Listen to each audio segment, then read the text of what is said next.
we have had a painful journey to arrive to this date where the fiscal framework is being approved. It has been a painful journey. Definitely from the Treasury perspective, we've drawn a number of lessons. But I suspect also members of this House must draw a number of lessons as to how in practice are we going to manage the debates around the fiscal framework moving forward. Godongwana rejected the notion that this was an austerity budget, saying what the budget is trying to achieve is by how much it can be increased. Political parties that took part in the debate weighed in.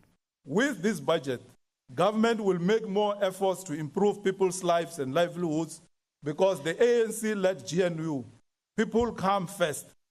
Parliament Finance Committee and research think tanks advise that hiking fuel levy is the most regressive taxation system, far worse than VAT. It will increase food costs and compromise the country's food security efforts. They put participatory democracy under the bus. They refuse to listen. If there are those that still question our cooperation with the ANC, if there are individuals that still ask what we've attained in this government, what we dare dream to achieve in years ahead on this journey, let us put focus and point them to this fiscal framework.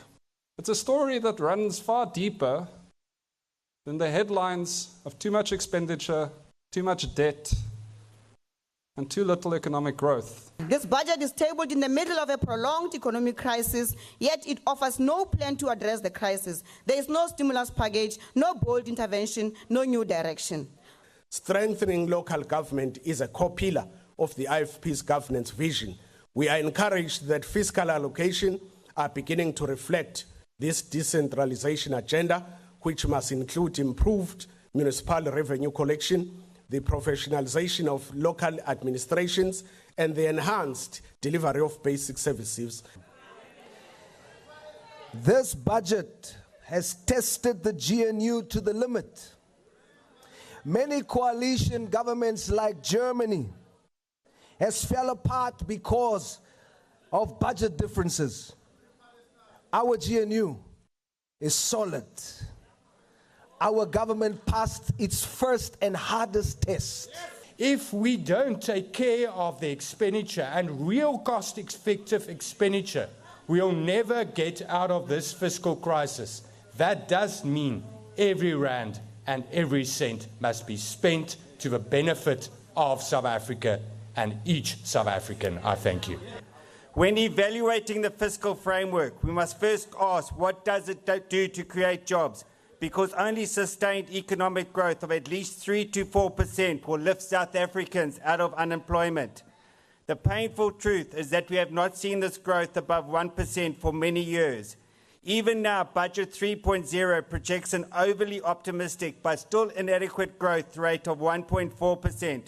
As long as growth remains this low, the heartbreak of joblessness will persist. Is it fair to give intergenerational debt of 6 trillion rand to the next generation, to the youth that are here?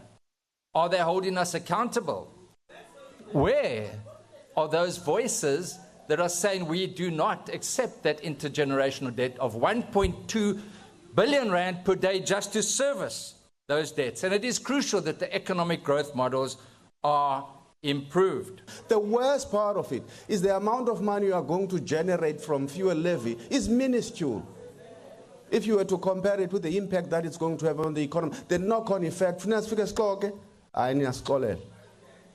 Secondly is that the other issue is, if you are saying irregressive, why are you increasing it if the impact is on the poor and you have no way of impacting that? Rise Mzansi supports this report, but we need to get down to work and get our country out of the hole it has ended up in because of political neglect and inertia. I thank you. I fear it is a missed opportunity for us to really speak about reform. Ultimately, here's my challenge, honorable members. The question we should be obsessed about is not just GDP growth or actually looking at debt. We should obsess about the rate of investment in this country. We need to move to zero-based budgeting, not just adding the inflation figure, even to items departments no longer need. So this is a concern. Another concern is illicit financial flows. You have to spare thought for the Minister of Finance. He's been asked to pull off a miracle with nothing. I don't think I could have done the job, and if we tell the truth, I don't think any of us could. When we speak of 1 trillion rand to be spent on infrastructure, I can't understand why we are not preempting and starting a Zondo commission in advance, because we know what this government is going to do. You're going to steal, and the poor will suffer.